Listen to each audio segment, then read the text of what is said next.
Sly Cooper is yet another series of games that I've heard of over the years, but never actually played. Well, that's what I started this channel for, to try new games, so let's take a look. In Sly Cooper, you take control of the titular character Sly Cooper, an anthropomorphic raccoon who is a thief.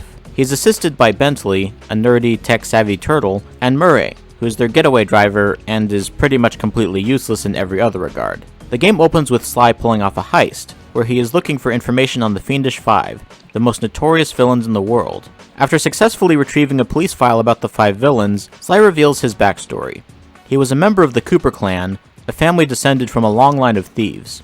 Over the years, the family compiled a book called the Thievius Raccoonus, which contains their various thieving exploits and techniques that they then pass on to their descendants. On the night that Sly was supposed to inherit the Thievius Raccoonus, his family was killed by the Fiendish Five, who then stole the Thievius Raccoonus and divided it 5 ways. Sly was sent to an orphanage, where he met Bentley and Murray. Once he grew up, he vowed to follow in his family's thieving footsteps, retrieve his family's book, and get revenge on the Fiendish Five. The overall story and style is very cartoony, and it makes the game both very entertaining and unique to watch. In addition to fighting the Fiendish Five, Sly also must deal with Inspector Carmelita Fox, a police officer who is obsessed with catching criminals, and is infuriated at how Sly keeps getting away. Sly runs into her here and there throughout the game, and their rivalry and banter is very amusing to watch. When it comes to the gameplay, it's quite similar to other 3D platformers. You make your way through the levels, jumping, dodging obstacles, and collecting items. But the thief aspect of the plot works its way into the gameplay as well, as there's a much greater focus on stealth and sneaking around the place. It gives the game a unique touch despite the obvious similarity to other 3D platformers. The main collectibles are treasure keys, which you need to unlock the way forward, and clues, which you must collect if you want to open the vault hidden in each level. The overall gameplay is good, and the thieving aspect helps it stand out and offers some pretty unique challenges and levels, but it's also a bit more linear than other 3D platformers. For example, in Jak and Daxter, you have to collect a certain number of power cells in order to unlock the next area, but how you do that is up to you. If one level is giving you a hard time, you can always try another one.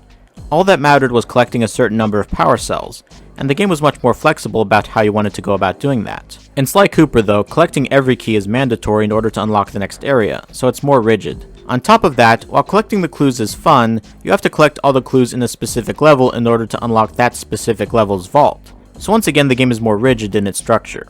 But while the more rigid structure is a little disappointing, it's not a deal breaker. The core gameplay is still really fun, and the characters and overall style are quite entertaining. So while it would have been nice if there had been more freedom in how you collect the game's collectibles, it being more rigid is something I could overlook. But one thing I can't overlook is when the game gets away from the core platforming and sneaking around, and tries to have some levels with different gameplay mechanics. Because these levels, to put it diplomatically, suck. They range from boring to frustrating. I thought the motorcycle races in Crash Bandicoot 3 were bad, but at least they were functional. The races in this game, though, feel like they are programmed with bumper cars in mind, and so the wonky physics make getting through the races a chore. I guess these levels were included for the sake of variety, but it's really misguided. The core platforming and sneaking around is where the game shines, and when it tries to deviate away from that, it just brings the game down, especially since the overall structure of the game makes these levels mandatory. Another big issue is that the game feels a bit rushed toward the end. Each of the Fiendish Five has their own area, and the first 4 villains have their own hub area where you access the different levels. But I guess the developers ran out of time or money or something, and so weren't able to finish the last area properly. So instead, they put all their efforts into making sure the game had a bombastic climax with the final villain. While I can understand why they did that, without having a hub area and actual levels and build-up like the first 4 villains, the confrontation with the final villain feels rushed, and the ending just kind of feels rather anticlimactic. Overall, Sly Cooper is a solid game, and I enjoyed it. If you're not a fan of 3D platformers, this one won't sway you, but if you do, and if you like games with a good sense of humor, this one is definitely worth checking out. My final score is a 7 out of 10. So what do you think? Have you played the Sly Cooper games? Which one is your favorite? Whatever you think, be sure to let me know in the comments below. If you like what I do, feel free to subscribe and follow me on Twitter. Thank you for watching, and I'll see you in the next one. Maybe your colleagues will send a man next time. You died as you lived, morbidly obese. Did I throw a wrench into your plans?